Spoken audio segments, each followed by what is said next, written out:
তোমার আমার মালিক আছে, আছেন আমাদের রব। আলহামদুলিল্লাহ। আমি ম্যাডাম খালেদা জিয়ার জন্য দোয়া করছি, আল্লাহ যেন তাকে হায়াতে তাজ্জেবা সিহাতে কুল্লিয়া দান করে। পড়ে আছেন উনি, যে অবস্থা ডাক্তাররা পর্যন্ত হাল ছেড়ে দিয়েছে, কিন্তু দুর্ভাগ্য তার সন্তানটা এখনো আসতে পারছে না, পারবে কিনা তা জানিও না। এই কঠিন মুহূর্তে যিনি সারা জীবন রাম বাম এবং নাস্তিকদের বিপক্ষে অবস্থান নিয়েছিলেন, আপনি দেখেন তার রাজনৈতিক ক্যারিয়ার জীবন, আমি আজকেও দেখছিলাম তিনি নাস্তিকদের বিরুদ্ধে সর্বোচ্চ ভূমিকা পালন করেছিলেন মুন্সিগঞ্জ জেলার লোহজং থানায় বিশাল এক সমাবেশে। অথচ তার দলের পরিচয় দিয়ে এখন অনেকে নাস্তিক, রাম বাম, বাউল ফাউল তাদের দলের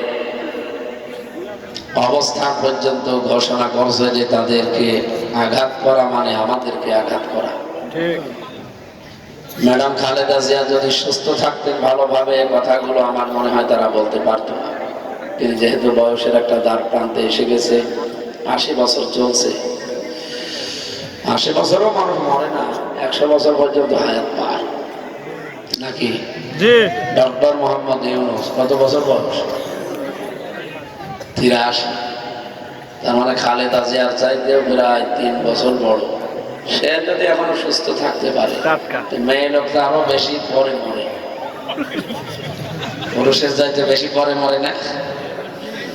সুতরাং আমরা চাই আমার হায়াতটা যেন আল্লাহ অন্তত এই যে আগ্রাসন বিরোধী ভূমিকাটা, বিশেষ করে ভারত, এই ভারত বিদ্বেষী মনোভাব তার ছিল, সুস্থ থাকলে তিনি এখনো দেখাতেন। আল্লাহ এই কারণে যেন তারা আরো কিছুদিন হায়াতটা বাড়িয়ে দেন। কিন্তু তার দলের পরিচয় দিয়ে এখন ভারত প্রীতি যারা দেখায়, তারা আমার মনে হয় ওই দল না করাই ভালো।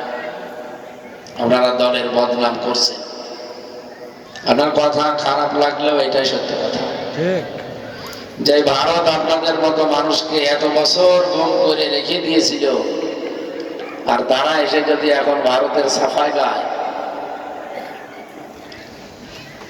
এই বাংলাদেশের মানুষ যত তাড়াতাড়ি বুঝবে যে ইন্ডিয়ার উগ্রপন্থী হিন্দু যারা, এরা আমাদের প্রকাশ্য শত্রু, তত তাড়াতাড়ি এই দেশ দাঁড়াবে। যত দেরি করবে তত পিছিয়ে যাবে। আমি অনেক ঘোষণা দিচ্ছি, এটা রেকর্ড হচ্ছে, প্রশাসন আছে, সিআইডি আছে, গোয়েন্দা আছে। ভারত এই বাংলাদেশের প্রকাশ্য আজন্ম শত্রু, গোপনে তো পরিচয় প্রকাশ্য। তাদেরকে যে আমরা ঘৃণা করি শুধুমাত্র তাদের কর্মকাণ্ডের জন্য না, তাদের মনের ভেতরে যে বিদ্বেষ, বিশেষ করে মুসলমানদের জন্য। আল্লাহ রাব্বুল আলামিন জানিয়েছেন, লা তাজিদান্না আশাদ্দান নাস, কোরআনে কারীমের সূরা মায়েদার 83 নম্বর আয়াতে, 82 নম্বর আয়াতে আল্লাহ জানিয়েছেন, লামে তাকিদ দিয়ে, নুনে সাকিলা দিয়ে, অবশ্যই হে নবী আপনি দেখতে পাবেন পৃথিবীতে মুসলমানদের জন্য জঘন্যতম শত্রু হিসাবে 2টা জাতি কাজ করছে, এ কিয়ামত পর্যন্ত করতে থাকবে। কত শক্ত কথা আল্লাহ দিলেন, আল্লাহ কি না বুঝে দিয়েছেন? উনি যেহেতু অতীত বর্তমান ভবিষ্যৎ সব জানেন, এটাকে বুঝেই দিয়েছেন, লা তাজিদান্না, অবশ্যই আপনি দেখতে পাবেন আশাদ্দান নাস। এটা ইসমে তাফসীর সুপারলেটিভ ডিগ্রি, এর উপরে আর কোন শব্দ আরবিতে নেই। সবচাইতে ভয়ঙ্কর জঘন্যতম শত্রু হিসাবে আপনি দেখবেন মানুষের ভেতরে আদাওয়াতান লিল্লাযিনা আমানুল ইয়াহুদা ওয়াল্লাযিনা আশরাকু। 1 নম্বরে তামাম দুনিয়ায় মুসলমান নিধন করার জন্য চেষ্টা চালাবে ইহুদিরা, 2 নম্বরে মুশরিকরা। আপনি একটু হে আয়াতটার দিকে তাকিয়ে বলেন তো, আয়াতটা কি 100% সত্য না 98%? আরো জোরে বলেন। 100% যদি আমরা মুসলমান যারা আছি বিশ্বাস করে থাকি, একথা আপনাকে এখনই বিশ্বাস করে প্রমাণ দেওয়া লাগবে, ইহুদি আর মুশরিক যারা মুশরিক মানে শুধু হিন্দু না, আল্লাহর সাথে যারা শিরিক করে তারা মুশরিক। কথা বলে না? সে বিশ্বাসে হতে পারে, কর্মে হতে পারে, আচরণে হতে পারে। পৃথিবীতে যারা আল্লাহর সাথে শিরিক করে সে যেই হোক, এটা মুশরিক। এই মুশরিকদেরকে আপনি মুসলমানদের বিরুদ্ধে জঘন্যতম শত্রুতা করতে দেখতে পাবেন। এই জন্য আমরা তাদের ঘৃণা করি। তাছাড়া হিন্দু যারা এমনিতে সাধারণ জেনারেল, আমি আপনাদের ঘৃণাও করি না, এমনকি আপনাদের দূরে সরিয়েও দেই না। তো ওগুলো যারা মোদির মরিদ যারা, এ মানুষগুলো মানুষ নামে জানোয়ার এবং কলঙ্ক। গরু জবাই করার কারণে যারা ভারতে মুসলমান পিটিয়ে মেরে ফেলে, এমনকি আল্লাহর ঘর মসজিদ পর্যন্ত তারা ভেঙে দিয়েছে, এরা কি মানুষ না জানোয়ার? বলেন বলেন। আমরা ওই জানোয়ার গুলোকে ঘৃণা করি। এর পরের আয়াতে আল্লাহ দিয়েছেন, হে নবী আপনি দেখতে পাবেন তুলনামূলক ভাবে খ্রিস্টান যারা, নাসারা যারা, তারাও আপনাদের শত্রু, কিন্তু তারা একটু কম। আজ তাম পৃথিবীতে সবচাইতে বেশি মানুষ বাস করে খ্রিস্টান ধর্মে, প্রায় 250 কোটির উপরে। 710 কোটি মানুষ তাম দুনিয়ায় এখন, মাত্র 175 কোটি আমরা মুসলিম, আর 535 কোটি সব কাফের। এই কাফেরদের ভেতরে জঘন্যতম ইহুদি, 2 নম্বরে মুশরিক, 3 নম্বরে দাঁড়িয়েছে খ্রিস্টানরা। খ্রিস্টানদের ঈমান নেই, কারণ তারা 3 খোদায় বিশ্বাস করে। ওরা বলে আল্লাহ একজন আছে, মানি আল্লাহর স্ত্রী আছে মরিয়ম। বলেন নাউযুবিল্লাহ। ওরা শব্দটা কি বলে? মরিয়ম। অথচ মরিয়ম নামে কোরআনে আল্লাহ কিছু দেয়নি, দিয়েছে মারিয়াম। যাদের মেয়ের নাম লিখেছেন, যাদের বোনের নাম লিখেছেন, স্ত্রীর নাম যাদের আছে মারিয়াম, অনেকে মরিয়ম বলে ডাকে। এটা বিকৃতি। এই যে আবুল সরকার যেভাবে কোরআনের আয়াত বিকৃতি করছে, আল্লাহ মানুষ হিসাবে নাস শব্দটা ব্যবহার করেছেন। কুল আউযু বিরাব্বিন নাস। নবী আপনি বলেন আমি আশ্রয় চাই মানুষের মালিকের কাছে। এখানে নাস মানে মানুষ। নাস মানে কি? মানুষ। আর এই শয়তান কোলাঙ্গার কোরআনের আয়াতের বিকৃতি করে বলছে নাস মানে নাস। আল্লাহ নাচতে বলেছে। নাউযুবিল্লাহ। এখনো পর্যন্ত অনেকে জেনে শুনে অনেক সুশীল, নাস্তিক মার্কা সুশীল যারা, তারা ওদের পক্ষ নিয়ে এখনো পর্যন্ত মশাল মিছিল করে। সাহস পায় কোথায়? আগা থেকে গোড়া পর্যন্ত পিটানো লাগবে এদের। কথা বলেন না? ওরা যদি আমির হামজাকে গালি দিত, আল্লাহর কসম আমি কিছুই বলতাম না। যদি আমার বাবা রিয়াজউদ্দিনকেও গালি দিত, কিছুই বলতাম না, গালি দেন। কিন্তু আপনি সরাসরি আল্লাহর গায়ে হাত দিয়েছেন। এই কথা বলেন না? আল্লাহর কোন আগা মাথা নেই। কোন মুসলমান যার হালকা ঈমানও আছে, ও ইসলামী দল না করতে পারে, হালকা ঈমানও যার আছে, সেও কি স্থির থাকার কথা? কিন্তু যারা তাদের পক্ষ নেয়, বুঝতে হবে তাদের ঈমানই নেই।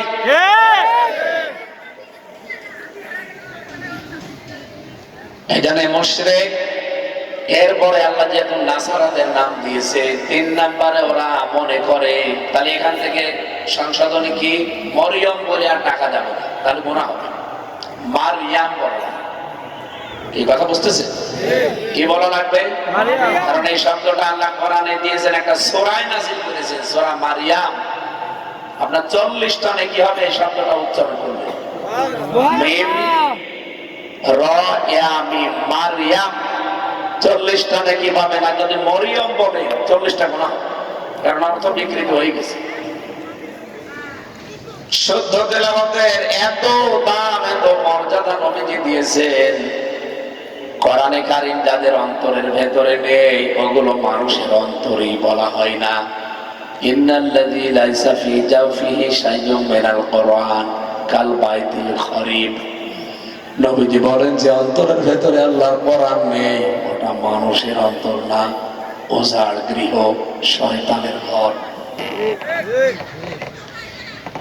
কোন কোরআন অন্তরে থাকা লাগবে? যে কোরআন শরীফ থাকলে আপনার অন্তরের ভেতরে আলো থাকবে। বহু মানুষ এখানে আমি জানি বসে আছেন যারা কোরআন পড়তেও পারে কিন্তু অশুদ্ধ। কি কথা বললেন? যে মাঝে মাঝে কি যে তেলাওয়াত শুনি, বঙ্গবন্ধুর দোয়া করার আগে তেলাওয়াত করে, ও কি কোরআন শরীফ নাজিল করে না পড়ে তা আল্লাহ জানে। গোপালগঞ্জের এক মৌলবীর দোয়া শুনছিলাম, উনি আলেম না মৌলবী, বঙ্গবন্ধুকে জাহান্নামের একেবারে মাঝখানে পাঠিয়ে দিয়েছে। আগে যে তেলাওয়াত গুলো বললো সূরা ফাতিহা, সূরা ইখলাস, আমার মনে হচ্ছে ওর জীবনী ওইভাবে পড়লে নামাজ হয় না। ইযা জা নাসরুল্লাহি ওয়াল ফাত, এখানে নুন সাদ রা নাসর আছে। নাসর মানে সাহায্য।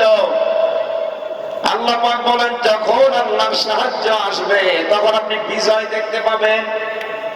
তো কেউ যদি এখানে সাদ বাদ দিয়ে সিন উচ্চারণ করে, ইযা জা নাসরুল্লাহি ওয়াল ফাত, সাদ মুখর হয়ে উচ্চারণ হয়।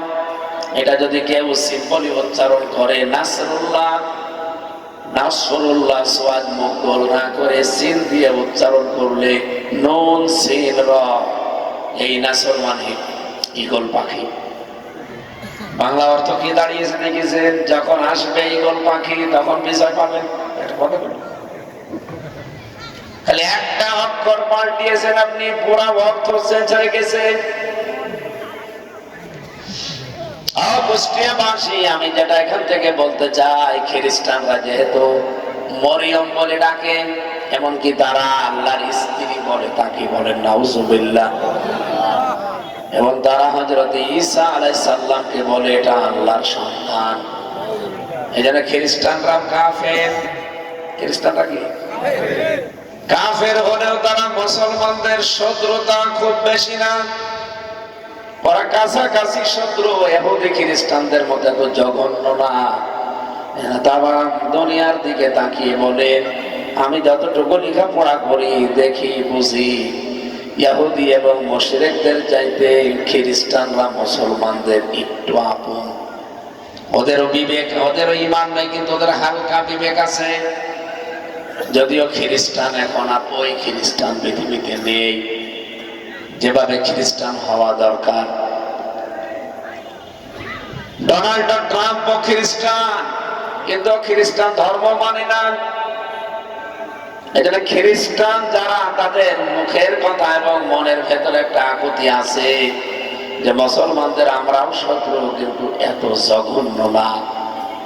বাংলাদেশ জামাত ইসলামী সহ এই দেশে ইসলাম পন্থী যারা, তাদেরকে আজ খ্রিস্টানরা চাচ্ছে এরা যেন এবার ইসলাম ক্ষমতায় যায়।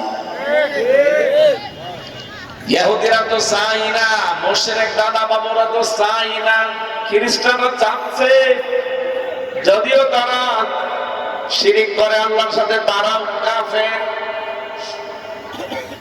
আমি যে কথা বলেছিলাম, পৃথিবীতে জঘন্যতম শত্রু আমাদের ইহুদি আর মুশরিকরা। সুতরাং এদেরকে শত্রু আপনাকে মনে করা লাগবে। শত্রু যদি মনে না করেন, এটার দ্বারা যে আঘাত আসবে আপনি সহ্য করতে পারবেন না।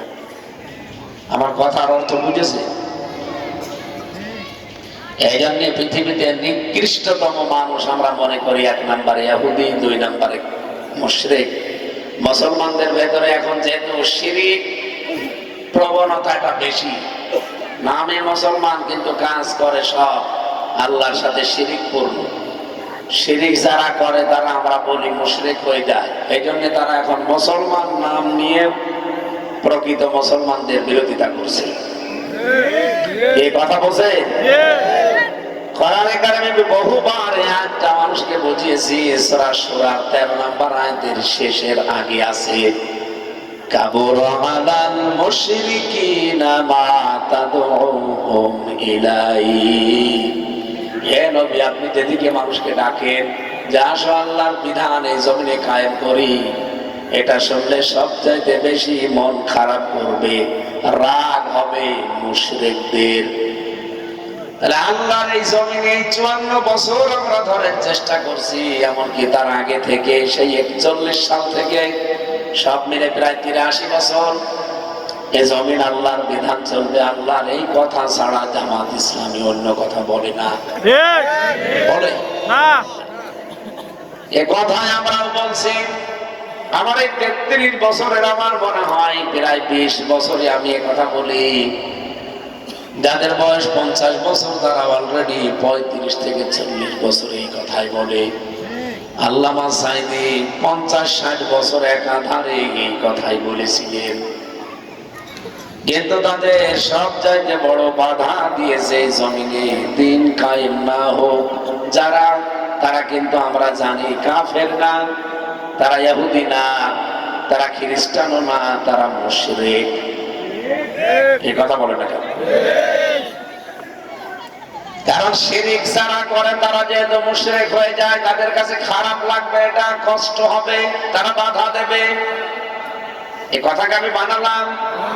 ওয়াল্লাযী আরসালা রাসূলাহু বিল হুদা ওয়া দীনিল হক লিইয়ুযহিরাহু আলাদ দীনি কুল্লি ওয়ালাউ কারিহাল মুশরিকুন। তিনি সে আল্লাহ যিনি তার রাসূলকে দ্বীনে হক দিয়ে জমিনে পাঠিয়েছেন। শুধুমাত্র খেলাধুলা করবে তা না, কেন পাঠিয়েছিলেন? লিইয়ুযহিরাহু আলাদ দীনি কুল্লি, তার উদ্দেশ্য ছিল পৃথিবীতে যত ধর্ম বানানো আছে সব কিছুকে পেছনে ফেলে দিয়ে আল্লাহর দ্বীনকে বিজয় করবে। এই দায়িত্বটা সরাসরি আল্লাহ রাসূলকে দিয়ে পাঠিয়েছেন। এজন্য রাসূলের জীবনী পড়ে দেখেন, যত নবীর জীবনী আমি এই ছোট জীবনে পড়লাম, প্রতিটি নবীর দায়িত্ব ছিল জমিন আল্লাহর, বিধান চলবে আল্লাহর। এটাকে যারা রাজনীতির বক্তব্য মনে করে মন খারাপ করেন, আপনি মুশরিক। এই কথা বলেন না? ওয়ালাউ কারিহাল মুশরিকুন, যদিও মুশরিকদের খারাপ লাগবে, মন খারাপ হবে, কষ্ট হবে, এর চাইতে আমার স্পষ্ট কথা কি বলা যায়? এই ক্ষুদ্র আইন ছাড়াই আল্লাহর বিধানের কথা বললে, দিন কায়েমের কথা বললে যে মুসলমানের রাগ হয়, বুঝবেন ও শিরিক করে মুশরিক হয়ে গেছে। মুশরিকের জন্য জানাজা দেওয়া যায় আছে, কবরে দেওয়া, কারণ তো এমনিও জাহান্নামে যাবে। এই মা বোনেরা, সম্মানিত মা বোনেরা, আমি সম্মান রেখে বলছি, কথা বন্ধ করেন। আপনাদের জন্য এদের ডিস্টার্ব হচ্ছে, কথা বন্ধ করেন। আমার কথা বলে কে গো? সাউন্ড বাড়াবে। এই সাউন্ড বল কার? 1 সেকেন্ড খা মুখ চেপে ধরে, 2-3টা এক জায়গায় নিয়ে বলেন তো, কথা বলা যাবে না। আপনারা এখানেও যদি আচরণ করেন, পরিবারে কি করেন আমার বোঝা হয়ে গেছে। কথা বন্ধ করেন। আমি মনে হয় এতক্ষণ পর্যন্ত যা বললাম তার সামারাইজ এইটা, সার মর্ম, সার কথা এই যে আল্লাহর বিধানের কথা বললে রাগ হবে অটোমেটিক ভাবে মুশরিকদের। আপনার যদি কোনো ক্রমে মন খারাপ হয়, রাগ হয়, আল্লাহর বিধানে জমিনে কায়েমের কথা শুনলে আপনি বিশ্বাস করতে পারেন আপনি মুশরিক। প্রশ্ন করতে পারেন, তো আমি তো শিরিক করি না, তাহলে আল্লাহ মিথ্যা কথা বলেছে? বলেন না, আল্লাহ মিথ্যা কথা বলেছে? অবশ্যই আপনার শিরিক হয়, নাই তো আপনার তো মন খারাপ হওয়ার কথা না। যে কোনো ভাবে আপনার শিরিক হচ্ছে, আপনি হয়তো টের পাচ্ছেন না। আপনাকে আবিষ্কার করার জন্য আমি আহ্বান জানাচ্ছি, দেখেন কিভাবে শিরিক হচ্ছে।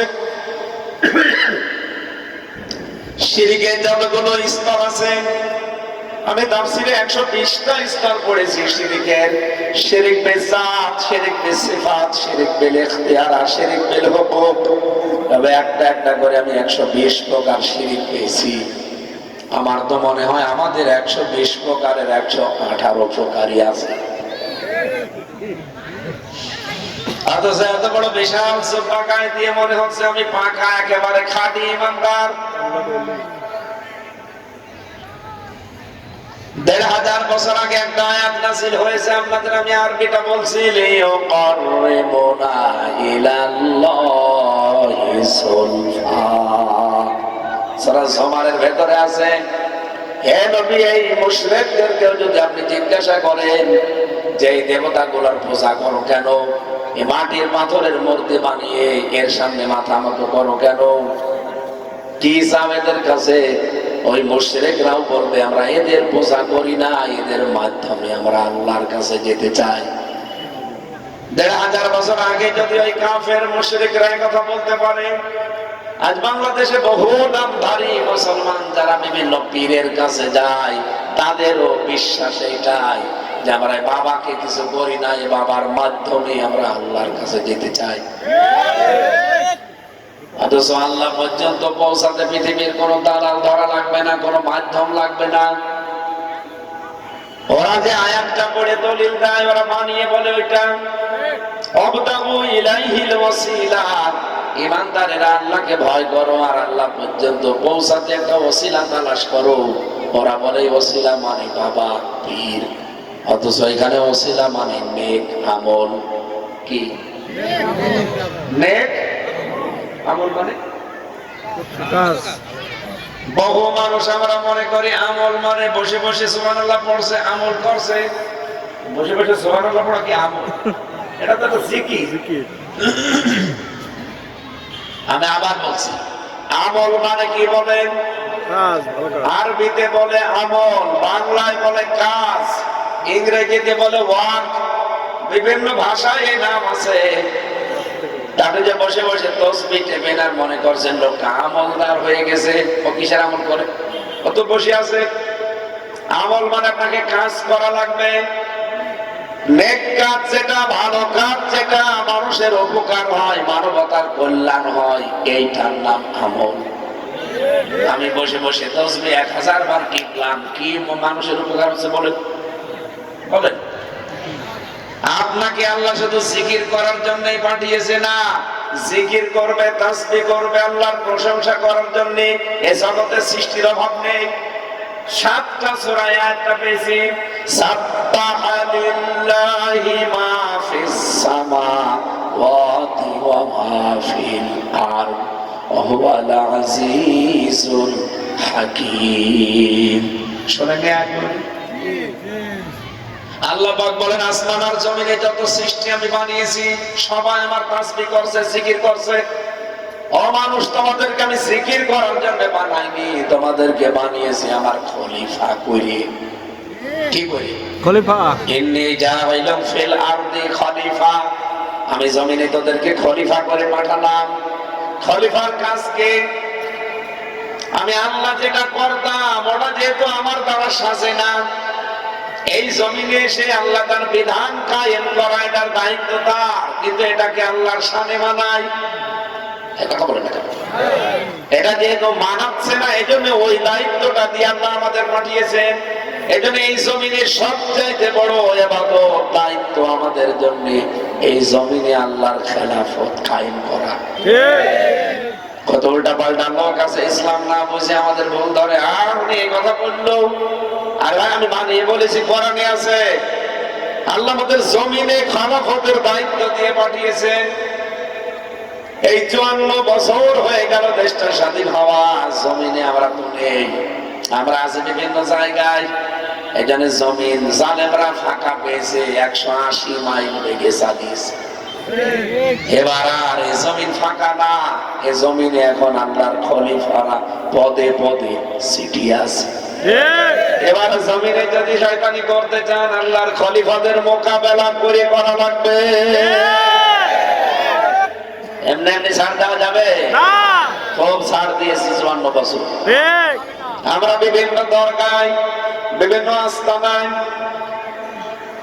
কত মাজারে বসে বসে শুধু জিকির করার ধান্দায় ছিলাম। আমি জিকিরকে খারাপ বলি না, কারণ জিকির করার জন্য আল্লাহ আমাদেরকে বানাননি, কারণ জিকিরের জন্য, তাসবিহ করার জন্য আল্লাহর সৃষ্টি আছে। আপনি কি মনে করেন এই যে পিপিলিকা ও বসে আছে, ও আল্লাহর তাসবিহ পড়ছে? এই যে গাছগুলো বিকাল বেলা লম্বা হয়ে যায় সেজদা, এই যে ছায়া লম্বা করে সেজদা দেয়, জিকির করে, তাসবিহ করে। হ্যাঁ, তাদের তাসবিহর ভাষা হয়তো আমরা বুঝি না, কোরআনে কারিমে সূরা বনী ইসরাঈলে আল্লাহ জানিয়েছেন, হে নবী, আপনি তাদের তাসবিহর ভাষা হয়তো বোঝেন না, কিন্তু তারা তাসবিহ করে। তুসাব্বিহু লাহুস সামাওয়াতুস সাবউ ওয়াল আরদু ওয়া মান ফীহিন্না ওয়া ইন মিন শাইইন ইল্লা ইউসাব্বিহু বিহামদিহি ওয়ালাকিন লা তাফকাহুনা তাসবিহাহুম ইন্নাহু কানা হালিমান গফুরা। রব্বুল আলামিন বলেন, পৃথিবীতে এমন কোন জিনিস নেই, সাজ্জিন মানে জিনিস, যে আমি আল্লাহর তাসবিহ করে না, কিন্তু তোমরা তাদের তাসবিহর ভাষা বোঝো না। কি বুঝলেন এখান থেকে? তাসবিহ তাহলিল করার জন্য আল্লাহ আমাদেরকে বানাননি, আমাদের বানানোর একটা আলাদা উদ্দেশ্য আছে, সেটা এই জমিন জান হুকুম চালানো লাগবে।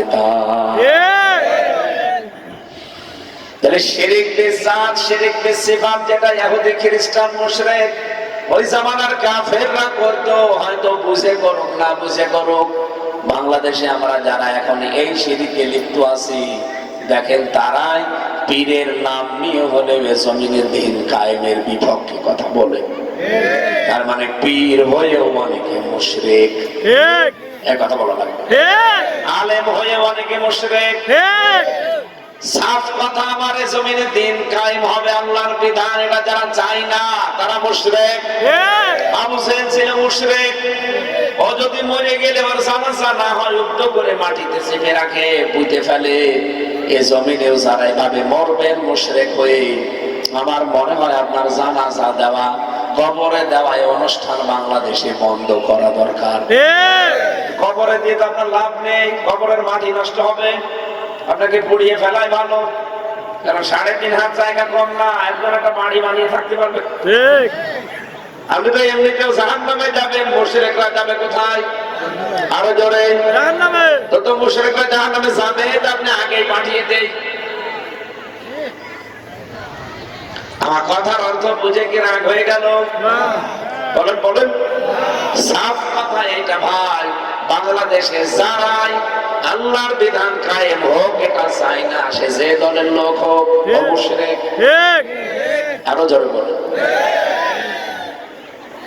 সুতরাং এখানে আমরা যারা দল মত জাতি বর্ণ ধর্ম নির্বিশেষে এসেছি, অন্তত মুশরিক যদি থাকে বা আশপাশে বিভিন্ন জায়গায়, এর ভেতরে আসে এসেছে না, এখানে আসে, হয়তো বিভিন্ন জায়গায় বসে আছে তারা, অন্য ধর্মের লোক তো থাকতেই পারে। মুসলমানদের ভেতরে যেহেতু মুশরিক থাকতে পারে, তারাও এখন দেখেন বিভিন্ন দোকানে বসে বসে গেজাচ্ছে যে ওয়াজ হচ্ছে না রাজনীতি। আপনি চলেন আমার সাথে, আমি দোকানে বসে আপনাকে দেখাবো কি গেজানো গেজাচ্ছে। অথচ পেটে বোম মারেন, সারা ফাতিহা যদি শুদ্ধ করে পড়তে পারে, ওরা আমি মিষ্টি খাওয়াবো, পড়তে পারবে না। দরুদ আর সালাম করছে আমাদের নবী মুহাম্মদুর রাসূলুল্লাহ সাল্লাল্লাহু আলাইহি ওয়াসাল্লামের প্রতি। আপনারা জানেন আমি ধারাবাহিকভাবে কথা বলি, যেহেতু আজকে একটা গুরুত্বপূর্ণ সূরা, আপনারা মনে করছেন এই সূরা তো আমিও জানি, আপনি জানেন ঠিক আছে, এর ভেতরে আল্লাহ এত কথা দিয়েছে। নবীজি বলেন, কোরআন শরীফ যদি আল্লাহ নাযিল নাও করে সূরা আসর নাযিল করতো, তাও আমার উম্মতের জন্য হেদায়েতের জন্য যথেষ্ট হয়ে যেত। এত কথা এর ভেতরে আছে, আমরা তো শুনি না এইভাবে। আসেন আমরা আবিষ্কার করার চেষ্টা করি সূরা আসর, এখান থেকে আমরা কিছু শিক্ষা নিয়ে আজকে বাড়ি যেতে চাই। কোরআন শরীফের ভেতরে 3 আয়াত বিশিষ্ট 3টা সূরা পাবেন, আসর, নসর আর কাউসার। এই 3টা সূরায় 3 আয়াত করে আছে, বাকি কোন সূরায় কোরআনে 3 আয়াত নেই, সব 4, 5, 6 এভাবে। তাহলে 3 আয়াত বিশিষ্ট সূরা কয়টা? আরো জোরে। এই 3 আয়াত বিশিষ্ট সূরা যেটা নামাজ যারা পড়েন, এগুলো নামাজের শেষের রাকাতে পড়বেন। সূরা ফাতিহার পরে যেহেতু অন্য সূরা মিলানো লাগে, তাহলে এই সূরাগুলো প্রথম রাকাতে পড়ে, পরের রাকাতে সূরা নসর আর কাউসার ছাড়া কোনো সূরা পাবেন না। এই জন্য আপনি যদি প্রথম রাকাতে এটা পড়ে ফেলেন, পরের রাকাতে কিন্তু সূরা ইখলাস দিয়ে পড়লেন, পরের রাকাতে পড়বেন কি? কারণ পরের রাকাতে 4 আয়াত 5 আয়াতের কমে আর সূরা নেই। সূরা ফালাকের ভেতরে 5 আয়াত আছে, সূরা নাসের ভেতরে 6 আয়াত আছে, আর সূরা ইখলাসের ভেতরে 4 আয়াত আছে। কেউ যদি সূরা নসর প্রথমে তেলাওয়াত করে পরবর্তীতে কাউসার পড়ে, ওর নামাজ কিন্তু ইচ্ছা করে পড়লে হবে না। কথা বুঝে ফেলেছেন নাকি? ধারাবাহিক তারতিব ঠিক রাখা লাগবে। কোরআনে 3 আয়াত বিশিষ্ট সূরা আছে কয়টা? আসর, নসর, কাউসার। আজকে যেটা পড়লাম সূরা আসর, এটা কোরআনের 103 নাম্বার সূরা, মক্কায় নাযিল হয়েছে। ঐতিহাসিক প্রেক্ষাপট করতে গিয়ে পেয়েছি, এদিকে তাকান, এই সূরার আলোচ্য বিষয়ের ভেতরে লেখা আছে লাভ ক্ষতির সমীকরণ বা লাভ লোকসান।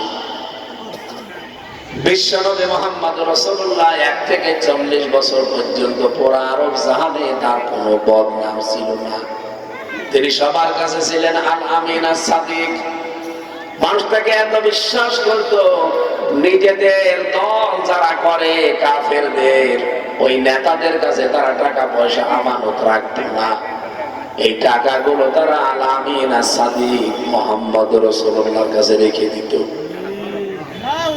নবীজি আমানতদার এত বেশি ছিলেন এই পৃথিবীতে। বিশ্ব নবী জানিয়েছেন কিয়ামতের আগে যে 40টা বিষয় দুনিয়ার দিকে ধেয়ে আসবে, তার ভিতরে আমানতদার মানুষ আপনি মাইকিং করে এলাকায় খুঁজে পাবেন না।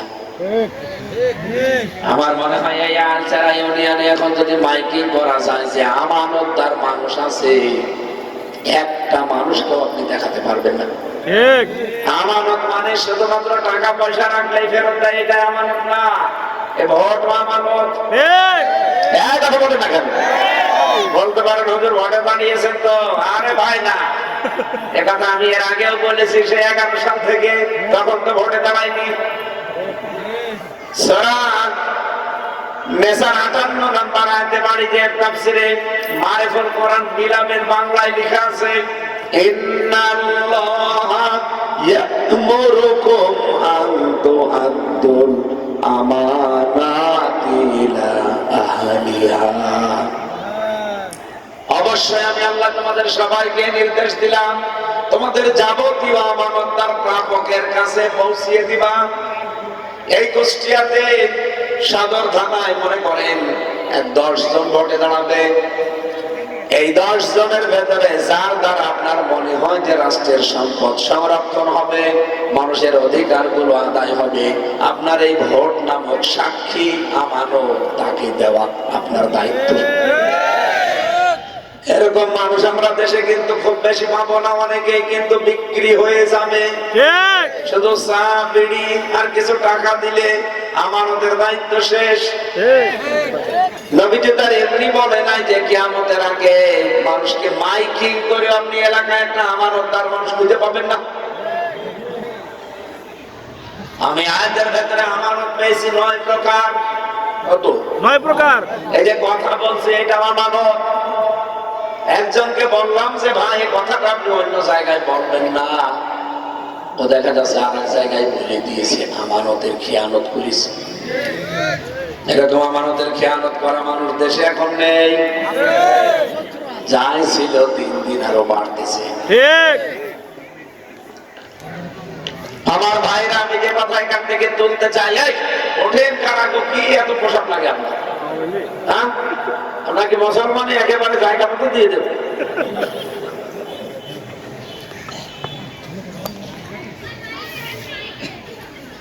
ডায়াবেটিস আমার 19, আজকে মাপলাম 19 আমার।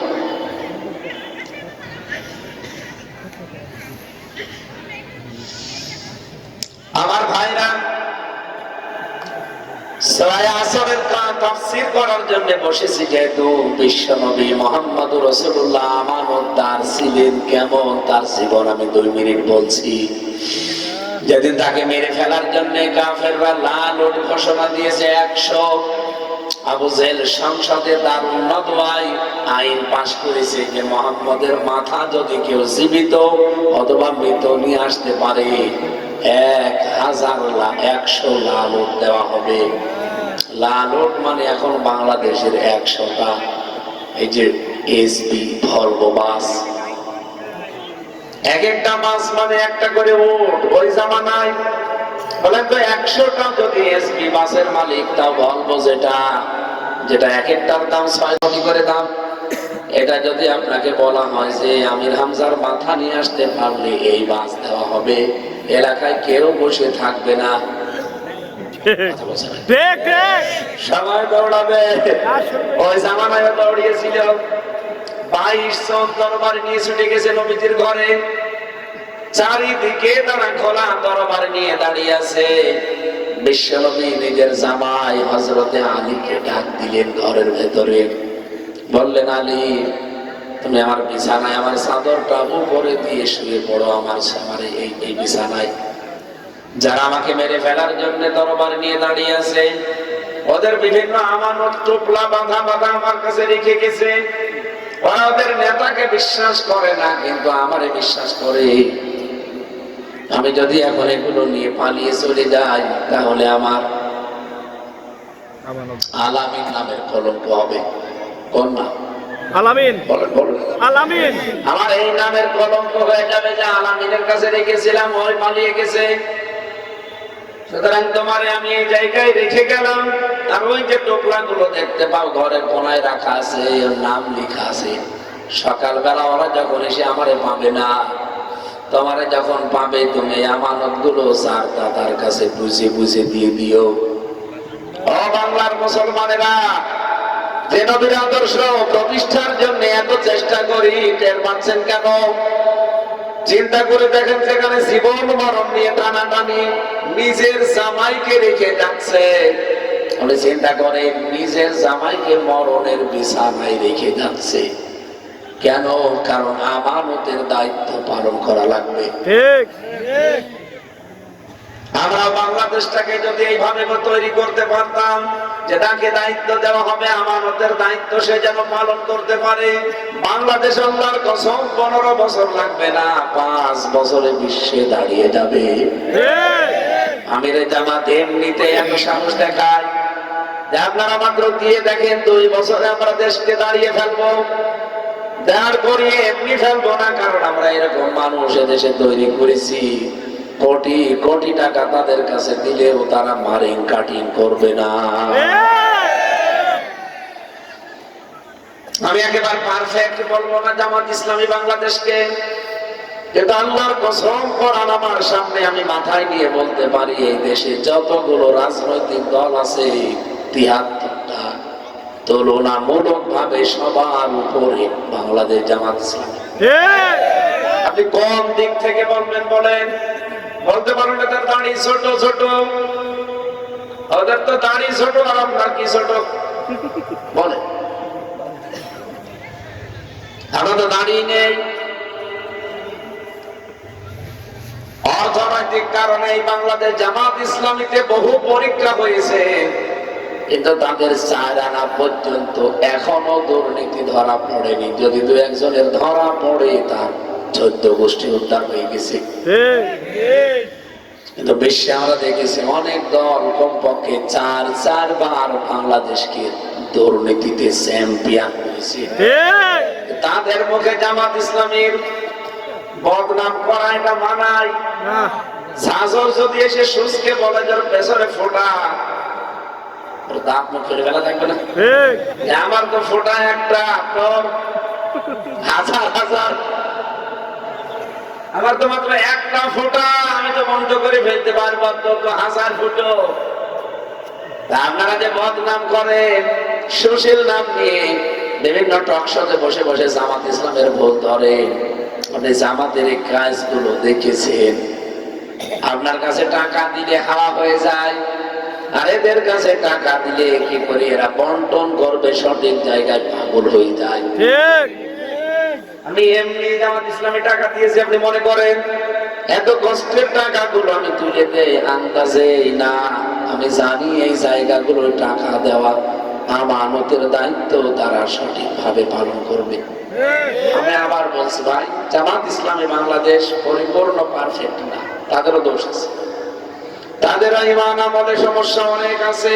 কিন্তু এই বাংলাদেশে যত বড় হুজুর বলেন আর খেজুর বলেন, যতগুলো মানুষ এই দেশে রাজনীতি করছে বা রাজনীতির বাইরে আছে, সবার তুলনায় জামাত ইসলামী বাংলাদেশ উপরে।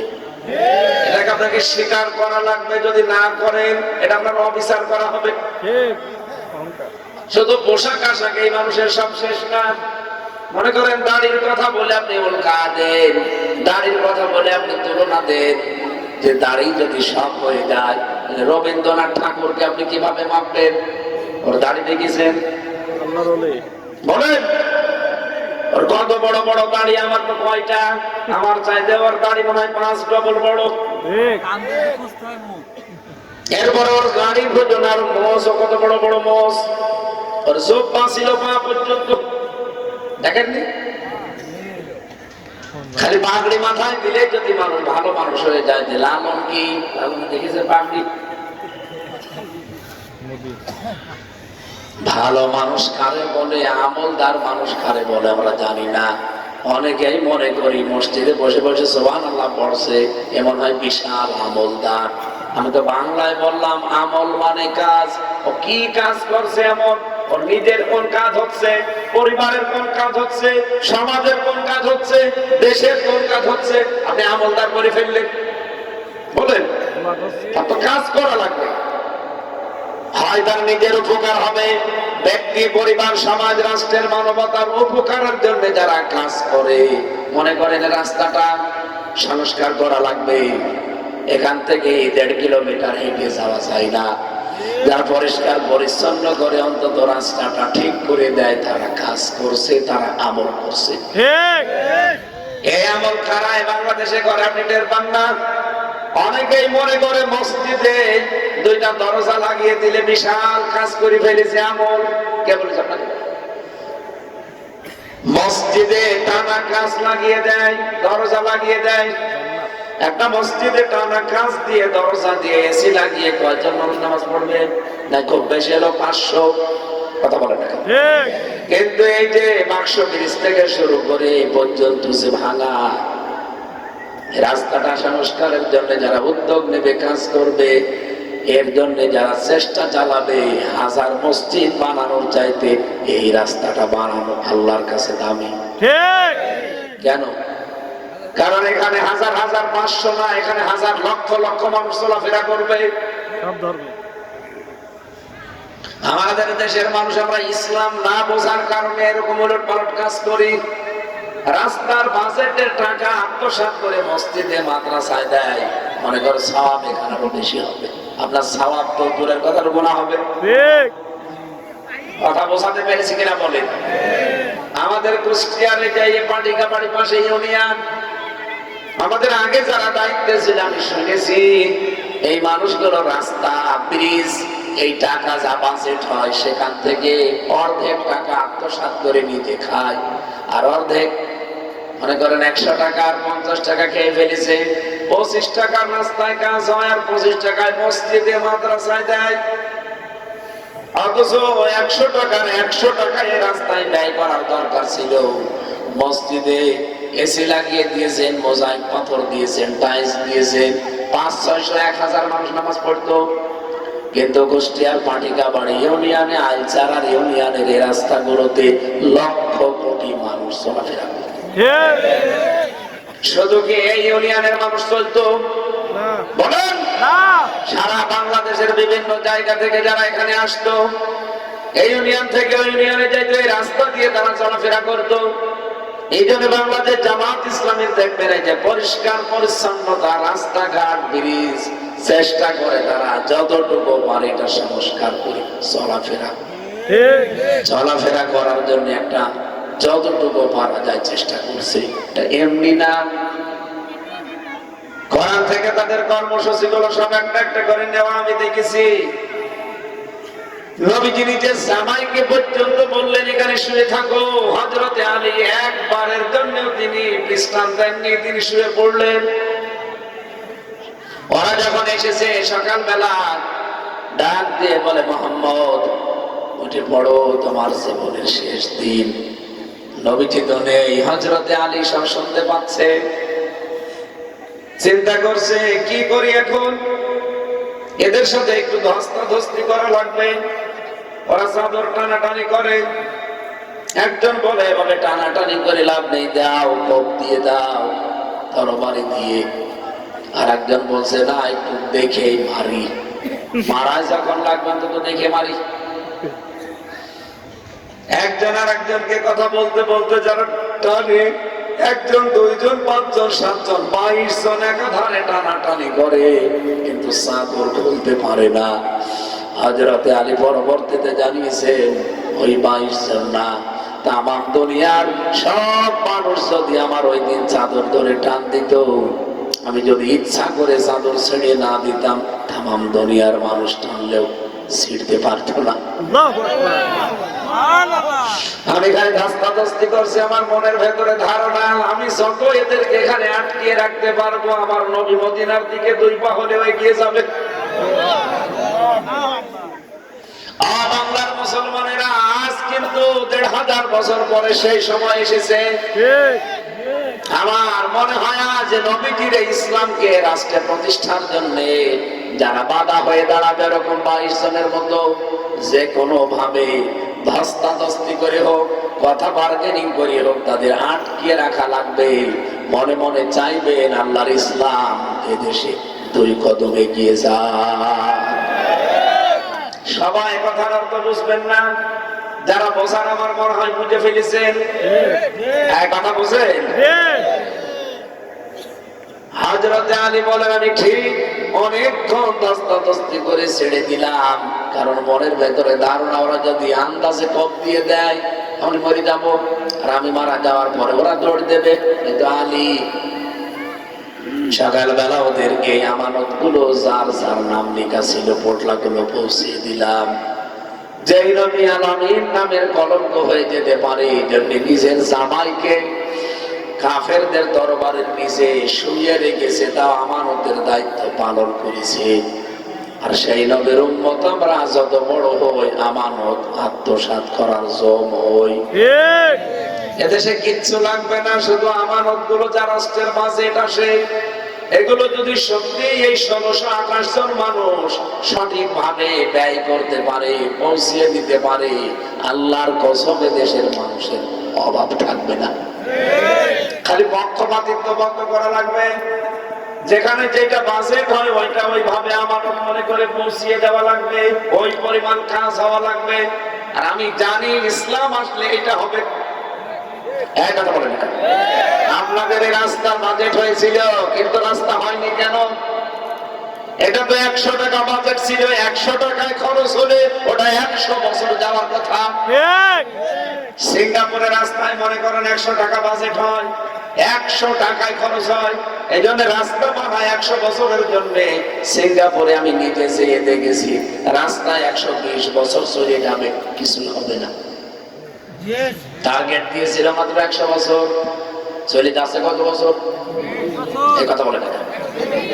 মালয়েশিয়াতে যান, পাহাড়ি এলাকার যে রাস্তা, 3.5 কিলোমিটার ওঠা লাগে পাহাড়ে, গাড়ি ঘুরতে ঘুরতে ওঠে। রিং রোড, এত সুন্দর রাস্তা বানিয়েছে। আমি তো নিজে কয়েকবার উঠলাম ওই ক্যামেরুন হাইল্যান্ডে। এ সমস্ত জায়গাগুলোতে মেঘ হাতের সাথে এসে ধরা দেয়, মনে হচ্ছে মেঘকে ডাক দিলে মেঘ এসে হাতের ভেতরে ভাসতেছে, এত উপরে। এই যে রাস্তায় আসা যাওয়া, এই রাস্তাগুলো 100 বছরের টার্গেট নিয়ে তারা বানিয়েছে। আমি কথা বলে দেখেছি কত বছর টিকতে পারে। 120 বছর চলে যাওয়ার পর কিছু হবে না। কিন্তু ওরা মেয়াদের পরে আর রাখে না, 100 বছর পরে ভালো হলেও ভেঙে ফেলে, আবার নতুন করে বানায়। কারণ তাদের টাকা তো আর এদিকে ওদিকে যায়নি, ওদের টাকা তো আর সাহেব পাড়া বানায়নি, বেগম পাড়া বানায়নি। আমাদের টাকায় সাহেব পাড়া বেগম পাড়া বানানো বন্ধ করে দেন। রাস্তা 100 বছরের জন্য হলে এ রাস্তা 200 বছর চলে যাবে। আমি গ্যারান্টি দিতে পারি, ইসলাম এই দেশে আসলে শুধু জামাত ইসলাম বলি না, ইসলাম যদি আসে, আল্লাহর কসম এই দেশটা আমরা জান্নাতের মতো মিনি জান্নাত বানিয়ে ফেলতে পারবো। কোনো ভয় থাকবে না আপনার। একজন মহিলা কক্সবাজার থেকে পঞ্চগড়, টেকনাফ থেকে তেতুলিয়া 1150 কিলোমিটার পথ একা একা চলে যাবে। রাত নেই, দিন নেই, মনের ভেতরে কোনো ভয় থাকবে না আল্লাহর ভয় ছাড়া। এরকম একটা দেশ আল্লাহ আমাদেরকে উপহার দিক, আমরা চাই না।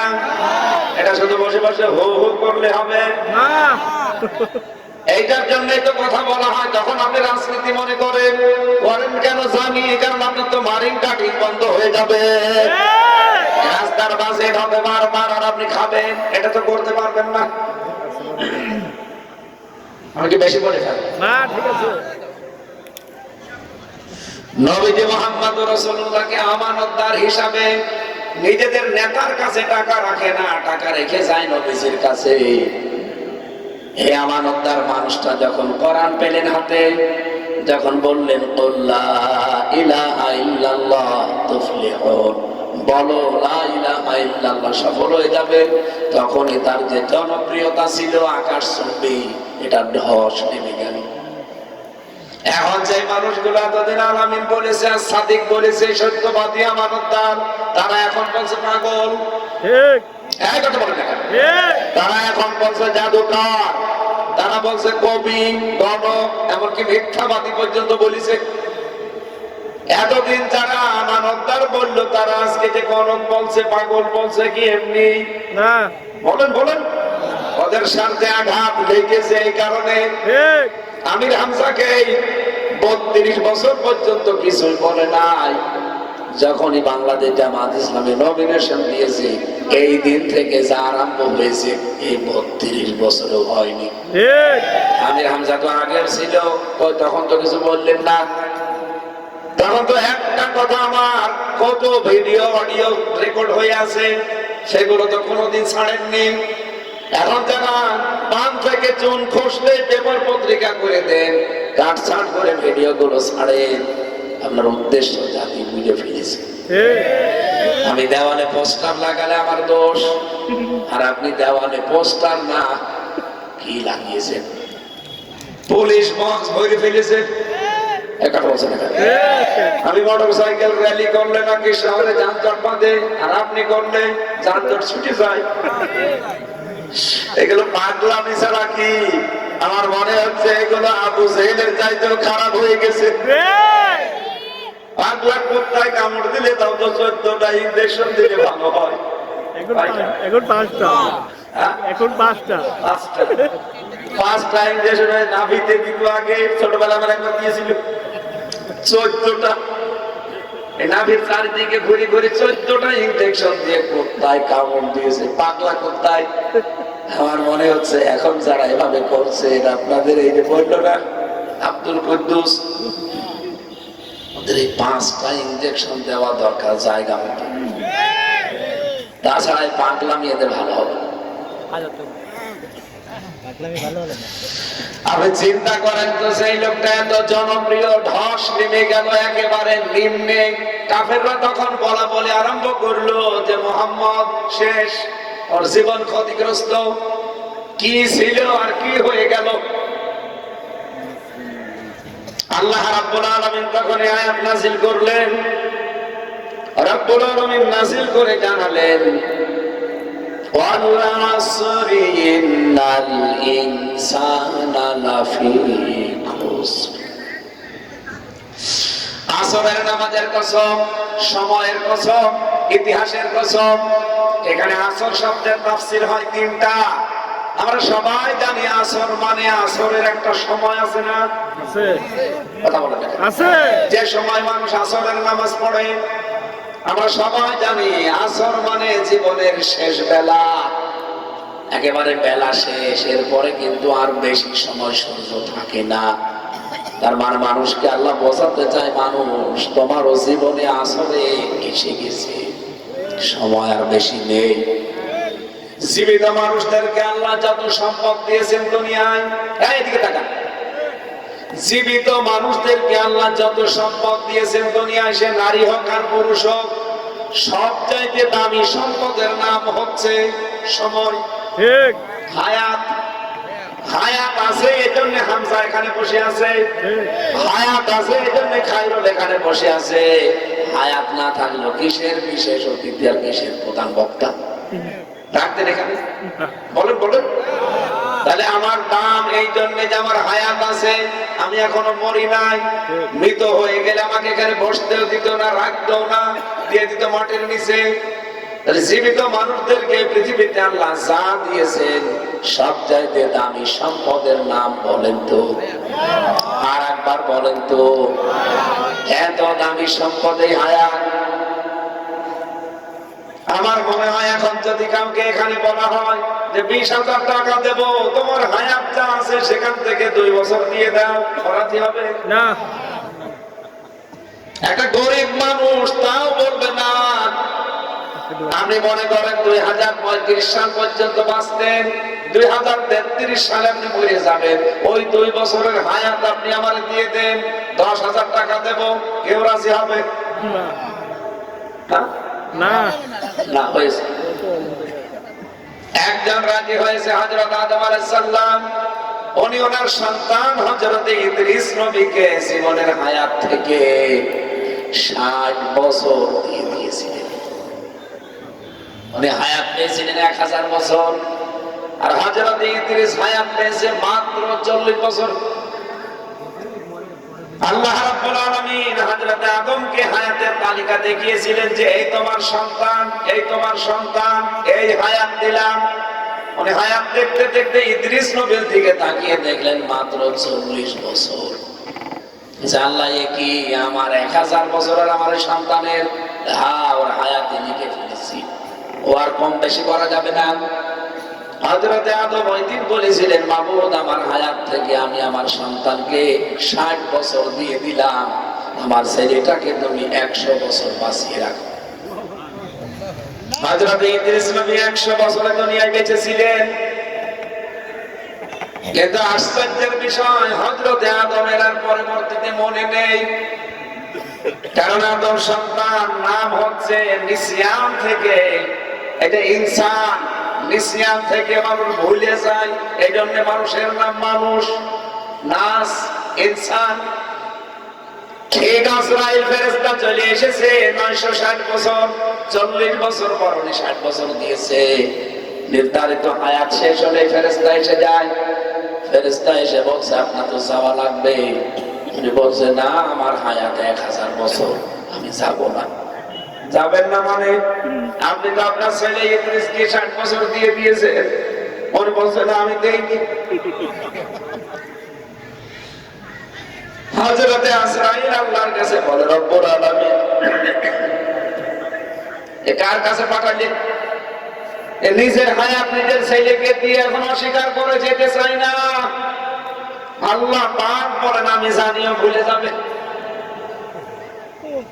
এই যে মানুষের স্বভাব ভুলে যাওয়া, আমরা যেহেতু আদমের সন্তান, এখন যা বলছি আমার মনে হয় ফেব্রুয়ারির 5 তারিখে নির্বাচন দিলে অনেকেই ভুলে যাবে। ঠিক ভুলে গেলে হবে? হযরত আদম আলাইহিস সালাম তিনি হায়াত দিয়েছিলেন, আমাদের ওই রকম বড় মন নেই, পারবেও না কেউ। অনেক মা বেগে বলে ফেলে, আল্লাহ আমাকে মেরে ফেলো, আমার সন্তানটা বাঁচিয়ে রাখো, আমার হায়াত দিয়ে দিলাম। যদি সত্যি সত্যি আজরাইল এসে বলে আপনার হায়াত শেষ, ও বলবে থুক। একবার মহিলা তার স্বামীকে খুব ভালোবাসতো, স্বামী অসুস্থ, ঘরের ভেতরে রেখে বারান্দায় পাহারা দেয়। হঠাৎ করে এক গরু রাতের বেলা দড়ি খুলে গেছে, বিভিন্ন জায়গায় মাথা ঢোকায়, ঢোকাতে ঢোকাতে এক হাসিলের ভেতরে এই কালো হাঁড়ি ছিল ভাত রান্না করা, ওর ভেতরে মাথা ঢুকিয়ে আর বের করতে পারে না। গরু তো দৌড়াচ্ছে, এদিকে ওদিকে কিছু দেখতে পায় না। হঠাৎ ওই বাড়ির সামনে এসেছে, ঘরের দরজায় ওই মহিলা তাকিয়ে দেখে যে মাথা কালো, নিচের দিকে তাকায়নি, উপরের দিকে তাকিয়ে বলছে, বাবা আজরাইল রোগী আমিনা ভেতরে আছে। স্বামী ভেতর থেকে আওয়াজ শুনে বলছে, কি গো? আজরাইল এসেছে তোমারে আমার নিজ ভেতর থেকে এসে দেখছে 4টা পা, মাথা দেখে বুঝে ফেলেছে গরু। বলছে, ও তুমি এই ভালোবাসো? এটা তো আজরাইল না, এটা গরু। পৃথিবীটা এরকমই, সময়টা খুব দামি। এই জন্য আল্লাহ বলেন, জীবিত মানুষদের যত সম্পদ দিলাম, সব চাইতে দামি সম্পদের নাম কি? সময়। আরো জোরে। হায়াত। এই হায়াতটার ব্যাপারে আল্লাহ এবার ফতোয়া দিলেন, ইন্নাল ইনসানা লাফি খুসর। পৃথিবীর সব মানুষ, পৃথিবীর সব জিন্নাত, এদিকে তাকান, পৃথিবীর সব মানুষ, আল্লাহ বলেন পৃথিবীর সব জিন, সব ফেরেশতা, সব গরু, সব ছাগল, এরা ক্ষতির ভেতরে ডুবে আছে না? শুধু মানুষ। কারা? আরো জোরে। শুধু মানুষ ক্ষতির ভেতরে ডুবে আছে। আমার তোমার এই কথাটা শুনলে আমরা যারা বিবেক যাদের কাজ করে তাদের তো একটু লাভ দিয়ে ওঠার কথা। কি বললো? আল্লাহ বলছে ক্ষতির ভেতরে ভাসতেছে না, ক্ষতির ভেতরে ডুবে আছে। আর একটু ভাবেন তো, কত বড় ওজনওয়ালা কথা এটা আপনার জন্য, আমার জন্য। যেহেতু কোন সৃষ্টিকে আল্লাহ বলেন নাই, শুধু মানুষকে বলেছেন। এদিকে তাকান। এখন যদি একটা সিআইডি অফিসার এসে আমারে বলে, হামজা ভাই আপনি খুব সাবধানে থাকবেন, যে কোনো সময় ক্ষতি হতে পারে। তো কি ক্ষতি হবে, কারা করবে বলে না? আমার মনে হয় বাড়িতে যে জীবনও আমার ঘুম আসবে না, সব সময় খালি ওই সিআইডি কে কল দিয়ে বলবো যে, কি বললেন, কি ক্ষতি হবে, কারা করবে বলেন না কেন? উনি বলছে, না বলা যাবে না। উনি যত বলবে যে বলা যাবে না, তত আমার ঘুম উড়ে যাবে। একটা সিআইডি অফিসারের কথা শুনে যদি আপনার সব বন্ধ হয়ে যায়, আল্লাহ পাক বলছেন, ইন্নাল ইনসানা লাফি খুসর। তামাম পৃথিবীর সব মানুষ ক্ষতির ভেতরে ডুবে আছে। এটা শুনলে তো সব বন্ধ হয়ে যাওয়ার কথা। কথা বলে না কেন? এই যে ইন্নাল ইনসানা, যত মানুষ দুনিয়ায়, এই মানুষদের ভেতরে কি ট্রাম্প নেই? বলেন বলেন। এই মানুষগুলোর ভেতরে ট্রাম্প আছে, মোদি আছে, পুতিন আছে, নেতানিয়াহু আছে, হাসিনা আছে, আমির হামজা আছে। কথা বলেন না কেন? আল্লাহ বলেন এই মহা ক্ষতির ভেতরে সবাই ডুবে আছে।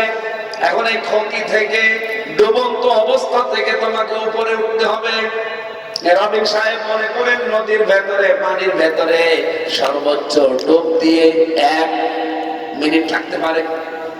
এখন উনি মনে করছেন যে আমির হামজা একজন মাওলানা, শ্রদ্ধা করি, সম্মান করি, ভালোবাসি। আমি যদি বলি রবিন ভাই থাকে, 1 মিনিট পার হয়ে গেছে, আরো 2 মিনিট আপনাকে থাকা লাগবে, মাথার উপরে হাত দিয়ে যদি আমি চেপে ধরি, আমার মনে হয় উনি ওইভাবে থাকবে না। বলেন বলেন না। এদিক ওদিকে নাড়াচাড়া দেবেন, শেষে না পারলে হাত। হুজুর মানবে না। হুজুর মানা দূরের কথা, খুশি দেবে এমন জায়গায় আমার যা কিছু ভুলে যায় যাক। কি বুঝলেন আপনি? আরে ভাই সেই হোক, এখন এই আলোচনার ভেতরে ডিস্টার্ব করবেন। কি কুষ্টিয়াবাসী, এখান থেকে যেটা আমি আপনাদের বোঝাতে চাই, উনি আমাকে ভালোবাসে, শ্রদ্ধা করে, সব ঠিক আছে, কিন্তু ওনার 1 মিনিট পরে থাকা আর সম্ভব না। এই পানির ভেতরে থাকলে উনি মরে যাবে, বাঁচার জন্য হলে ওনার হাত এদিক ওদিক করা লাগবে। তামাম পৃথিবীর মানুষ আমরা যেহেতু পানির ভেতরে, গোনার ভেতরে, ক্ষতির ভেতরে ডুবে আছি। এই ক্ষতি থেকে এখন যদি উপরে উঠতে চান, ভেসে উঠতে চান, ডাঙ্গায় উঠতে চান, এখন যদি বাধা হয়ে দাঁড়ায় হামজা, হামজাকে মানবেন? যদি বাধা হয়ে দাঁড়ায় আপনার পীর, মানবেন? যদি বাধা হয়ে দাঁড়ায় আপনার দল, মানবেন? কিসের দল, কিসের বের, কিসের হামজা? আগে নাক মুখ সমান করে হলে মানতে লাগবে। হ্যাঁ, আমাকে আগে বাঁচা লাগবে। আরে ভাই মরে গেলেও তো আপনি জাহান্নামে যাবেন সেরকম গ্যারান্টি নেই আপনার, আপনি তো শহীদ হয়ে গেলেন। কিন্তু আপনি যখন পড়ে আছেন এই মহা ক্ষতির ভেতরে, আল্লাহ বলছেন এখান থেকে যদি আপনি বাঁচতে না পারেন, আল্লাহর কসম জ্বলন্ত আগুনে যাওয়া লাগবে। আপনাকে আমি সত্যি বাঁচাতে এসেছি। এই ক্ষতি থেকে বাঁচতে হলে এখন মাস্ট বি যেভাবে হোক উপরে ওঠা লাগবে।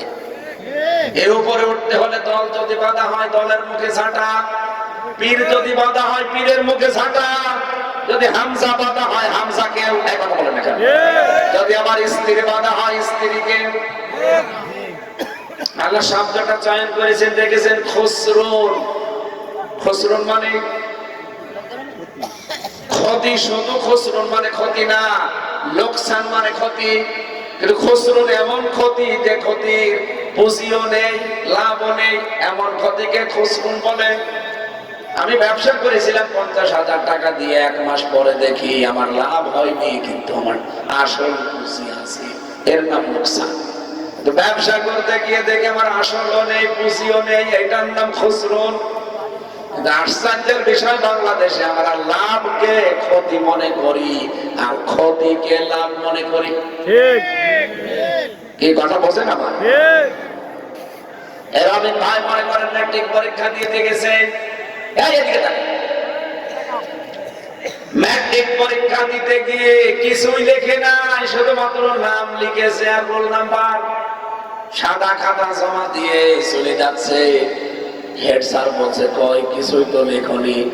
হুজুর স্যার কি লিখবো? আপনি আমার মাজার দিকে তাকান। মাজার দিকে তাকিয়ে দেখে নল। এলাকার মানুষ তার বেশি চেপে নলের দিকে তাকিয়ে হেড স্যার বলছে বাবা তুই চলে যা, কোনো অসুবিধা নেই, তুই নাম্বার পেয়ে যাবি। পরীক্ষার রেজাল্ট যেদিন বের হয়েছে সেদিন উনি একেবারে 100-র ভেতরে পেয়েছে 98। ওনার মা বাবা খুশি, ওনার প্রেমিকা খুশি, এমনকি ওনার ভাই ভক্তর আত্মীয় স্বজন সবাই খুশি। এলাকার মানুষও আশ্চর্য, কি গো কোনোদিন কলেজে যায় না, পড়াশোনা করে না, শুনলাম নাকি সাদা খাতা জমা দিয়েছে, তারপরও নাম্বার কত? 98। আমার মনে হয় পুরাই ক্ষদ্র আইন ছাড়া এলাকার সব মানুষ যদি বলে উনি সফল, আপনার বিবেক থাকলে বলা লাগবে উনি বিফল। ঠিক ঠিক আজকের মাহফিলের সভাপতি কি নাম ওনার? ডাক্তার আজিবার রহমান। উনি পরীক্ষা দিচ্ছে কারো কাছে, দেখে না, কারো তা নকল করে না, যতটুকু তার পড়াশোনা করা আছে লিখে দিয়েছে। পরীক্ষার রেজাল্ট বের হওয়ার পরে পেয়েছে মাত্র 33। কত? 33। ওনার মা বাবা নারাজ, এলাকার মানুষও নারাজ, এর দিয়ে কি কিছু হবে না। 33, এত কষ্ট করে লেখাপড়া করিয়েছে, প্রাইভেট পড়িয়েছে, খরচ করেছে, মাত্র 33। কত রবিনের চাকর হবে, তাই বলবে না? না পড়ে 98 আর পড়াশোনা করে 33, ওর জীবনে কিছুই হবে না। আমার মনে হয় সারা বাংলাদেশ সহ বিশ্বের সবাই যদি বলে আজিবা ফেল, আজিবারের জীবন শেষ, ব্যর্থ, ক্ষতিগ্রস্ত। আপনার বিবেক থাকলে বলা লাগবে সফল। ঠিক কথা বলে দেখেন। ঠিক এই যে মমিন সাহেব বসে আছে, উনি পরীক্ষা দিতে গেছে। পরীক্ষার আগের রাত্রে প্রশ্নপত্র পেয়েছিল হাতে, এখানে মত মতো লিখে নিয়েছে, একজনকে দিয়েছে এগুলো লিখে দেয়। আবার ওই দিন পরীক্ষার সময় বই নিয়ে গেছে সাথে করে, যেখানে যেটা দাড়ি কমা ফুল স্টপ কিচ্ছু বাদ যায়নি, সব ওইভাবেই দিয়েছে। ওখানে লেখা ছিল 10টা প্রশ্নের 5টা প্রশ্নের জবাব দিবা। সময় যেহেতু বেশি পেয়েছে আর আগের রাতের প্রশ্নপত্র হাতে পাওয়া আছে, ও 10টার ভেতরে 10টা উত্তর দিয়েছে। পরীক্ষায় যেদিন রেজাল্ট বের হয়েছে সেদিন পেয়েছে 100-র ভেতরে 160।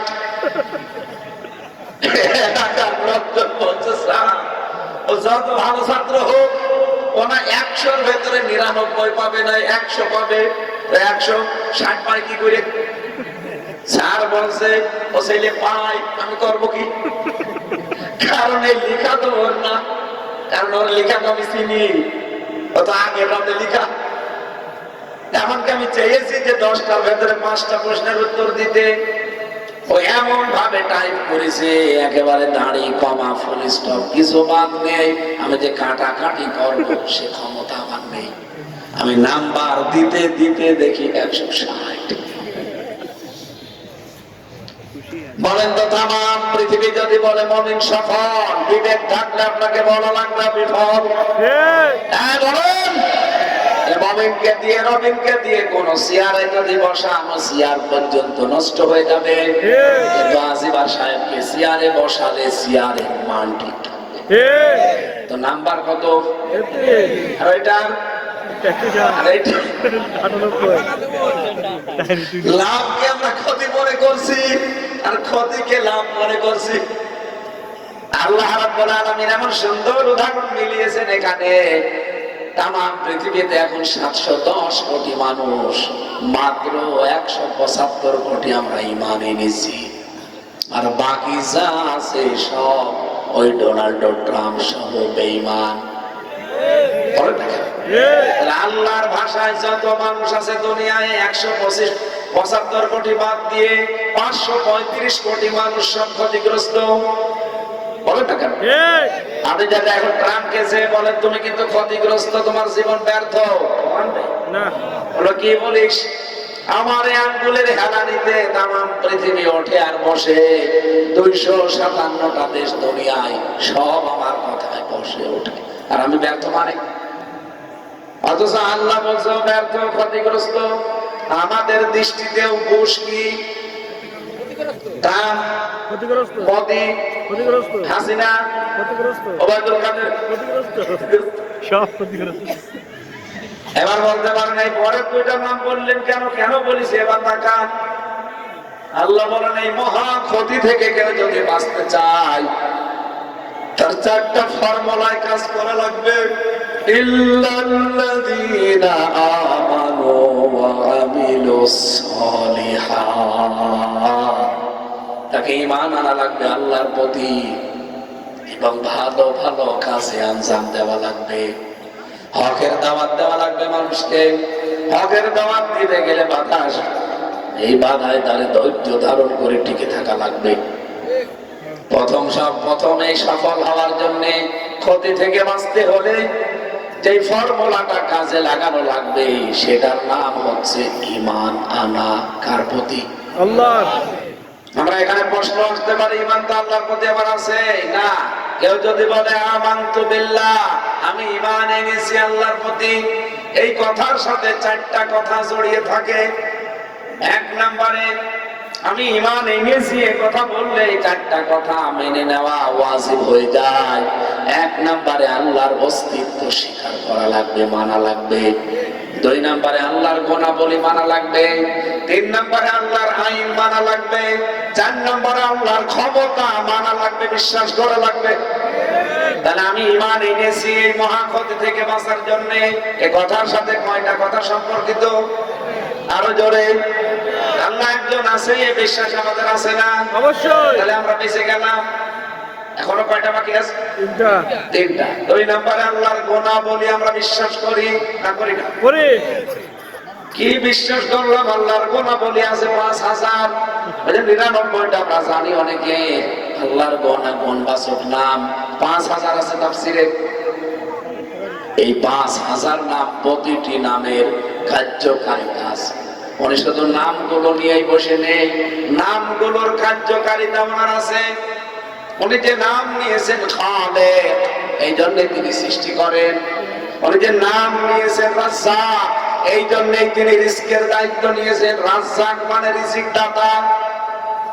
উনি যদি নামটা না নিত, সত্যি করে বলেন পৃথিবীর বহু সৃষ্টি না খেয়ে মরে যেত। ইমাম নবী একবার আগ বাড়িয়ে বলেছিল রব্বুল আলামিন তুমি যে রাজ্জাক, রিজিক দাও, আমি এটা বিশ্বাস করি, কিন্তু আমিও একদিন তোমার সৃষ্টি জগৎকে খেতে দিতে চাই। আল্লাহ পাক বারবার নিষেধ করেছিলেন পারবা না, এরপরও বলেছিলেন না একটু সুযোগ দাও। উনি সুযোগ দিয়েছিলেন, কিন্তু সুলাইমান নবী পারে নাই। পেরেছি না বলেন। এই জন্য আমি ঈমান এনেছি কথার সাথে কয়টা কথা জড়িত? এক নম্বরে আল্লাহর অস্তিত্ব আমি মানি, ঠিক আছে, আমরা সবাই বেঁচে গেলাম। দুই নম্বরে আল্লাহর গুণাবলী মানি, এই জায়গা আমরা অনেকে ধরা খেয়ে যাবো। এখন রাজ্জাক হিসাবে বিশ্বাস করি, কিন্তু রিজিকের মালিক আমরা ব্যবসাকে মনে করি, রিজিকের মালিক আমার জমিনকে মনে করি, রিজিকের মালিক আমার চাকরিকে মনে করি। এই কথা মনে রাখেন। ঠিক কিন্তু যারা এই গুণাবলী অর্জন করে ফেলেছে যে না আমার রাজ্জাক, আমার রিজিক দাতা আল্লাহ, তারা মসজিদে হক কথা বলা জীবনও ছাড়বে না। তিন নম্বরে আল্লাহর আইন মানা। আমি যে আল্লাহর প্রতি ঈমান এনেছি তার কোনো আইন নেই। কয়টা? আল্লাহর 500 আইন আছে এই কোরআনে। আমি আল্লাহর প্রতি ঈমান এনেছি মানে ওই 500 আইন আমি মানি। হয়তো এখন মানতে পারছি না, পরিবেশ নেই, কিন্তু আমি মনে প্রাণে চাই এই 500 আইন আমার দেশে কায়েম হোক। ঠিক 4 নম্বরে আমি শুধু আল্লাহর আইন মানি না, আমি মানি যে আল্লাহর ক্ষমতা আছে না নেই। আছে আপনি দেখেননি ভূমিকম্প? আমার মনে হয় আর মাত্র 1.5 মাত্রা যদি হয়েছে তো এই বাংলাদেশ ইন্দোনেশিয়ার মতো হয়ে যেত মহাসাগর। ঠিক এখন পরিবেশবিদ যারা, বিজ্ঞানী যারা, তারা চিন্তা করছে ঢাকাতে বাংলাদেশে যে ভূমিকম্পটা হয়ে গেল এটা 5 কত মাত্রা যেন ছিল, যদি আর 1.5 বেড়ে যেত এই বাংলাদেশ আপনি একটা মানুষও খুঁজে পেতেন না। ঠিক আল্লাহ যে দয়া করেছেন তার ক্ষমতাটা হালকা দেখিয়েছেন, পোড়াটা দেখাননি। ঠিক আপনি যে মস্তানি করেন আল্লাহর ক্ষমতা আছে না নেই বলেন তো? আছে এই জায়গায় সব জায়গায় নরম মস্তানি চলেন, এখানে নরম হওয়া লাগবে। আমি আল্লাহর প্রতি ঈমান এনেছি কথার সাথে কয়টা কথা জড়িত? চারটা এই 4টা বিষয় যারা মানতে পারবে তারা এই মহা ক্ষতি থেকে বাঁচবে। সম্মানিত মা বোনেরা, নামাজ পড়েন আপনারা আমি জানি, কিন্তু অনেকে 5 ওয়াক্ত নামাজকে নির্ধারিত সময় মতো পড়তে চান না। এটা অবহেলা করা যাবে না। যারা নামাজকে নির্ধারিত সময়ে না পড়েন তাদেরও কবরে আযাব হবে।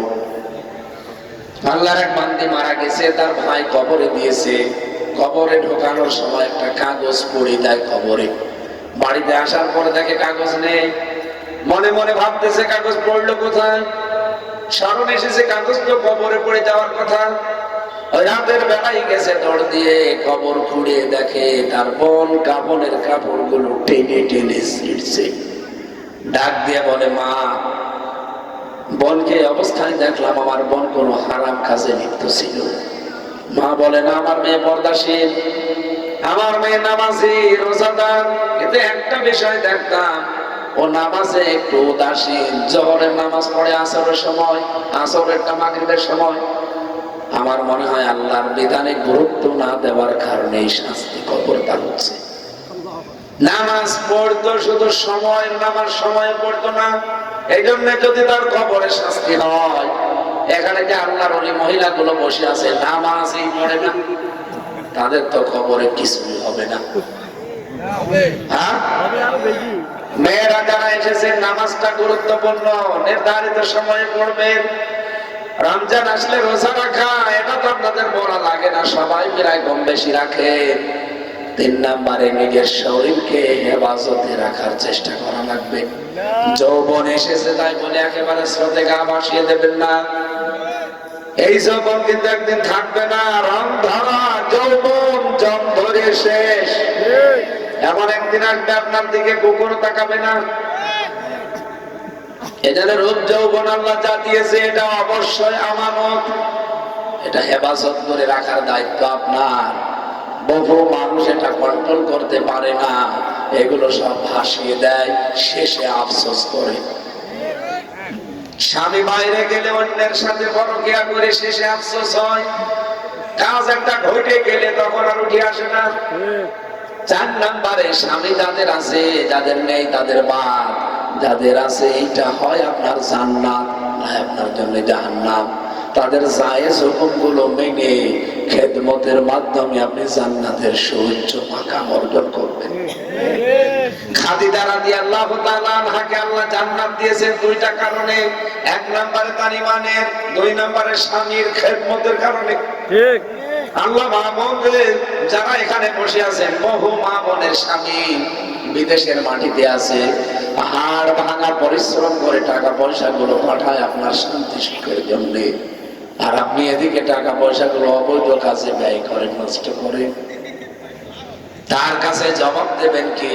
আর একটা জগৎ আছে, কিয়ামতে কি জবাব দেবেন? মা বোনদেরকে আল্লাহ হযরতে ফাতেমাতুজ জোহরার মতো, হযরতে খাদিজাতুল কুবরার মতো হওয়ার তৌফিক দেন। আমিন। বলেন আমিন। আমিন। কি লিখেছেন আপনারা?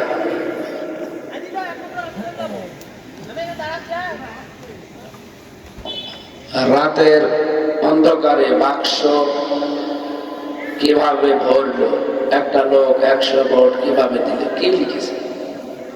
এটা কোন আগাম কোন পাগল লিখেছে? তো আসলে পাগল না। লেখার ভাব দেখে বুঝলাম যে আমার হয় মাথায় হালকা তার কাটা আছে। পেঁয়াজ লাগাতে যাচ্ছে। রাত অনেক গভীর হয়ে গেছে, আমরা সারাদিন আছি বিভিন্ন জায়গায়, আবার কালকে সকাল 10টা থেকে।